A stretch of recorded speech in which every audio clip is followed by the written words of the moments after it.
بسم اللہ الرحمن الرحیم۔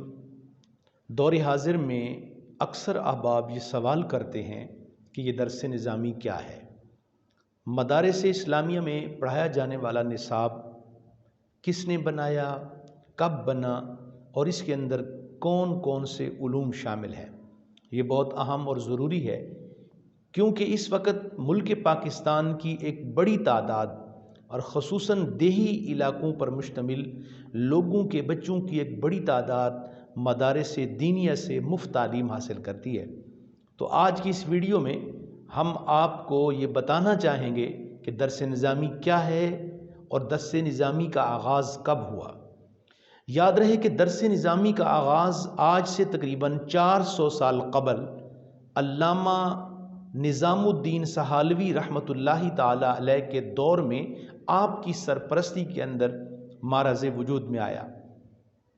یہ نصاب ایک ایسا خوبصورت اور جامع نصاب ہے جو اسلامیات پر مشتمل، اسلامی فکر و فلسفہ پر مشتمل، قرآن و سنت پر مشتمل تمام بنیادی کتب سے لے کر آخری درجے کی کتب تک تمام کی تمام اس کے اندر موجود ہیں، اور اس کی بنیاد میں مختلف جید علماء کرام اکابرین نے حضرت علامہ مولانا نظام الدین سہالوی رحمۃ اللہ تعالی علیہ کی سرپرستی میں اس نصاب کو تشکیل دیا۔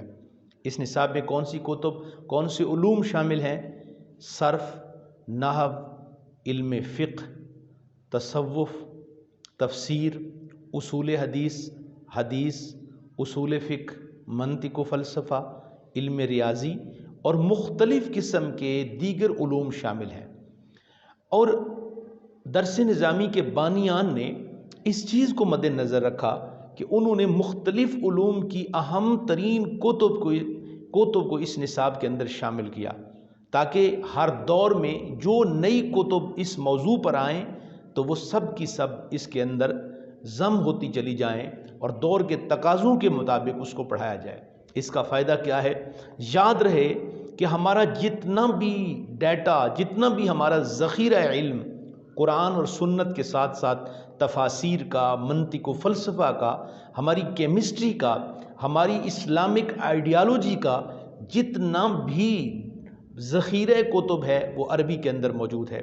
جب تک ہم علم صرف اور علم نحو پر عبور حاصل نہیں کریں گے، جب تک ہم علم منطق اور علم فلسفہ پر عبور حاصل نہیں کریں گے تو ہم ان اکابرین کی کتب کو سمجھنے سے قاصر رہیں گے۔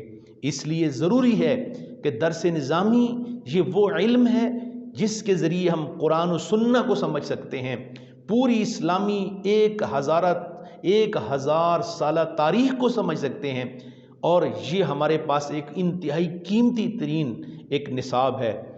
ہمیں ہر شخص کو چاہیے، ہمارے مسلمان بچوں کے ساتھ ساتھ نوجوانوں کو چاہیے کہ ہم جہاں فزکس پڑھتے ہیں، بیالوجی، انگلش یا دیگر علوم میں ہم کمانڈ حاصل کرتے ہیں، اس کے ساتھ ساتھ ہم اپنی حقیقت اور حیثیت کو سمجھنے کے لیے درس نظامی کی کتب کو بھی پڑھیں۔ انشاءاللہ العزیز یہ وہ علم ہے جو ہمیں آخرت کی یاد بھی دلاتا ہے، ہمیں قرآن اور سنت کے ذریعے اللہ کے قریب بھی کرتا ہے۔